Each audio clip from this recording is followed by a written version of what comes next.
Right, hello and welcome to the most expensive Porsche 911 that you can own in Gran Turismo 7. This is the Porsche 911 GT1 STRASSENVERSION. Now, this car came about because Porsche wanted to compete in the highest level of sports car racing at the time, the GT1 class. Now, they first made a Porsche 993 GT2 into their GT1 car, but it was no match for the competition who are in Ferrari F40s as well as McLaren F1s. So Porsche decided, you know what, scratch that of just turning a normal Porsche that they already had into a GT1 car. No, they just gonna make a GT1 car from scratch and then make homologation vehicles of that, and that is exactly where we end up with the Porsche 911 GT1 STRASSENVERSION. Because STRASSENVERSION, I know I'm probably butchering the pronunciation, but that literally stands for street version. Yeah, they took a full-on Group 1 racer and said, you know what, let's make it street legal, put some plates on it. So we see the differences between the GT1 car itself and the street legal version is the GT1 car had about 60 more brake horsepower. It weighed about 100 kgs less, so even the street legal version had roughly the same performance as the proper Group 1 racer. So there are only 25 of these cars ever created, and that also brings into account the cost of this vehicle. Currently in Gran Turismo 7 it costs 10 million credits, but the crazy thing is when GT7 first came out, the car only costed 3. So yes, with the last price increases in the legendary dealership, the Porsche 911 GT1 has more than tripled in value, and it's set to increase more than this. So I would recommend going and picking this vehicle up. So the Porsche 911 GT1 STRASSENVERSION, how does it feel to be behind the wheel of?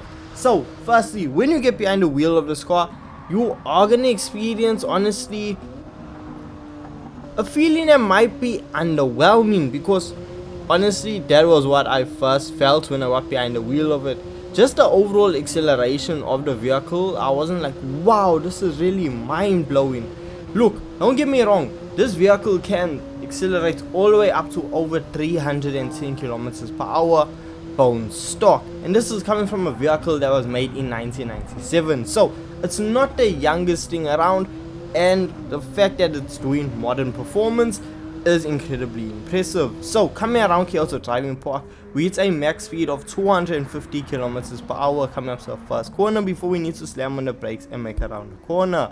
Now the thing is, the 911 GT1, it does actually let us rear end step out. Yes, it does have a bit of a fun side, it's not all just serious.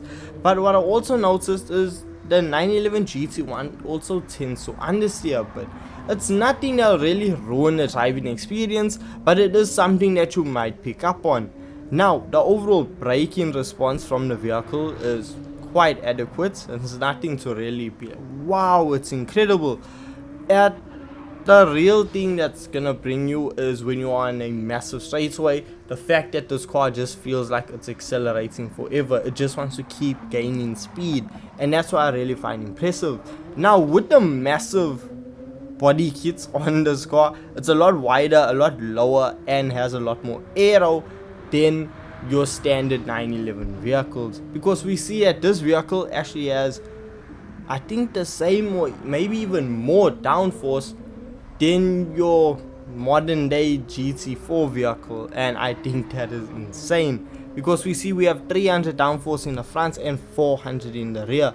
So with that downforce, it really keeps the vehicle planted to the ground. But I mean, with it being a full-on Group 1 homologation spec vehicle, yeah, it needs a lot of downforce. So around Kyoto Driving Park, you are gonna find yourself setting fastest lap times around the 1 minute 44 second mark, which, look, is not the fastest thing out there, but it's still rather decent. So then if we head on over to the tuning shop, then we're able to see that after throwing quite a bit of money into this vehicle, we can really upgrade the power of it, and we left with 892 brake horsepower. Sadly, we are unable to touch the weight, so the weight still remains at 1200 kg. So the vehicle is not heavy, it has a lot of power, so it should make for a very exciting experience when you take it around the circuit. Now if we head on over to GT Auto, we see that we can't actually make any visual changes